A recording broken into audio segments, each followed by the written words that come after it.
عوامی جو رد عمل ہے اور لوگ اس کو ڈی ایکٹیویٹ کر رہے ہیں اس کی ویب کو اس کے اس کو. اور میرا تو خیال ہے کہ لوگوں نے بہت سے نے جو ہے نا اس کمپنی کا جو آن لائن سروس ہے اس کا بائیکاٹ کرنا شروع کر دیا کہ ان کو کم از کم جو ہے نا یہ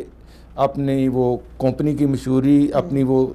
آن لائن بہت لوگوں نے ایسا ہوا ہے کہ سوشل میڈیا پہ تصویر لگائی ہے کہ انہوں نے اس ایپ کو ڈی ایکٹیویٹ کیا ہے. جی یہ اچھا ہے, عوامی رد عمل اچھا ہے اس پہ, بہت زیادہ عوام کا تو رد عمل. اور دیکھیں اس پہ وہ کچھ لوگوں نے بڑا خوبصورت لکھا کہ بھائی اگر آپ نے ترغیب دلانی ہے تو آپ یوں بھی ترغیب دلا سکتے تھے کہ شادی حال میں جلدی پہنچنے کے لیے. یہ بالکل میں بھی یہی آپ کو کہنے لگا تھا کہ اس طرح لکھ دیتے کہ بھائی موجودہ پاکستان کے اندر لاہور کے اندر جو بڑھتی ہوئی جو ہے نا وہ ٹریفک جام ہونے کی وجہ سے آپ ہماری بائک سروس لیں, اور جو موٹر بائک ہے وہ بڑی تیزی سے بغیر ٹریفک کے چھوٹی کار کی جگہ تو کار کے تو لازمی ایک راستہ چاہیے, موٹر بائک تو چھوٹے موٹے رستوں سے نکل جائے گا اور آپ کو بر وقت جو ہے شادی پہ پہنچا دے گا. لیکن ان کا متمع نظر جو ہے نا وہ سروس کے ساتھ کچھ اور تھا, جس کے لیے جو زیر جو بین السطور ہے نا اس پہ سوچنے کی بات ہے. تو اس پہ حکومت کو اور عوام نے تو رد عمل کیا, اب حکومت کا فرض ہے کہ اس کے اوپر جو ہے تحقیق کرائے کہ اس کا وجہ تنازع یہ کیوں بنا ہے.